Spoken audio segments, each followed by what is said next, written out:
regarde les cartes de glace, les cartes de vent, et dès qu'il y aura un petit trou de souris, on se glissera dedans Ok. pour rentrer en sécurité en fait dans les glaces.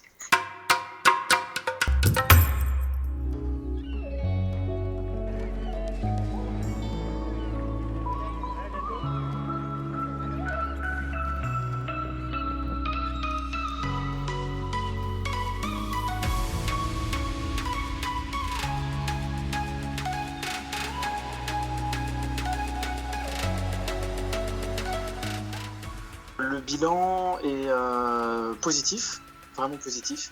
Et j'avais quand même beaucoup de craintes vis-à-vis de la météo, qui peut être encore assez mauvaise à cette époque de l'année, et des contraintes sanitaires, qui étaient carrément compliquées, notamment pour rentrer en Islande.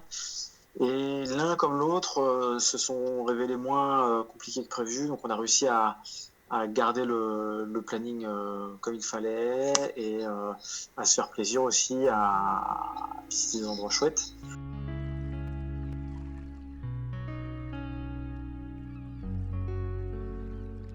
Moi, je me sens bien, on a bien reposé. Là, ça fait deux jours que j'ai repris tout le sommeil que j'avais en manque. Physiquement, ça va. Dans la tête, je suis assez serein, en fait. Ça m'étonne même. Je me disais, bon, c'est toujours bien d'avoir un petit coup de stress avant le départ. Ça fait aussi quelques sensations. Donc, je ne sais pas trop quand est-ce qu'il va arriver, ce petit coup de stress.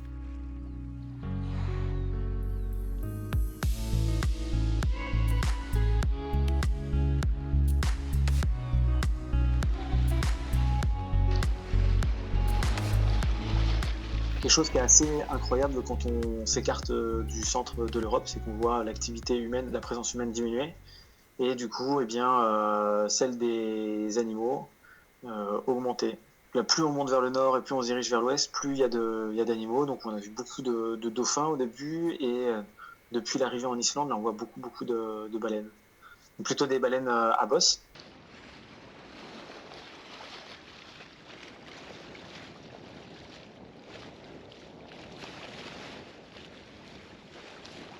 Il y a un gros coup de vent qui est annoncé pour mercredi-jeudi entre l'Islande et le Groenland. Ils annoncent des vents assez forts, qui peuvent aller jusqu'à 80 km/h. Et que pour une rentrée en la matière, ça me semble un peu compliqué et dangereux de m'engager là-dessus. Donc on regarde là avec Sébastien, qui est lui du coup maintenant devenu le capitaine du voilier Trichon, là, qui est à côté de moi, pour voir si un départ cette semaine c'est toujours envisageable. Mais a priori, ça serait plutôt en fin de semaine.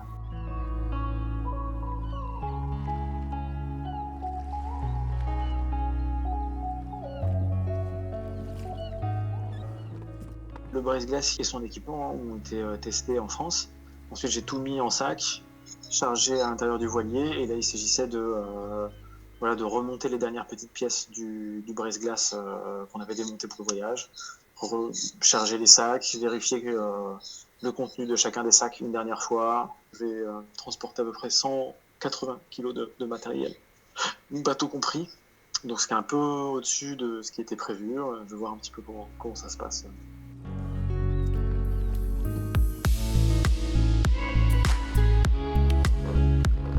L'idée, ça va être d'essayer de faire preuve d'humilité un petit peu, et la première étape, ça va être de se mettre en sécurité, être sûr que il n'y a aucun risque sur l'endroit où je me trouve, de risque imminent, donc à 1 ou 2 jours. Le plus gros risque, c'est le vent. Tout ça sera de rentrer sur la banquise pour se protéger du vent. Et ensuite, ça va être de me construire finalement une certaine routine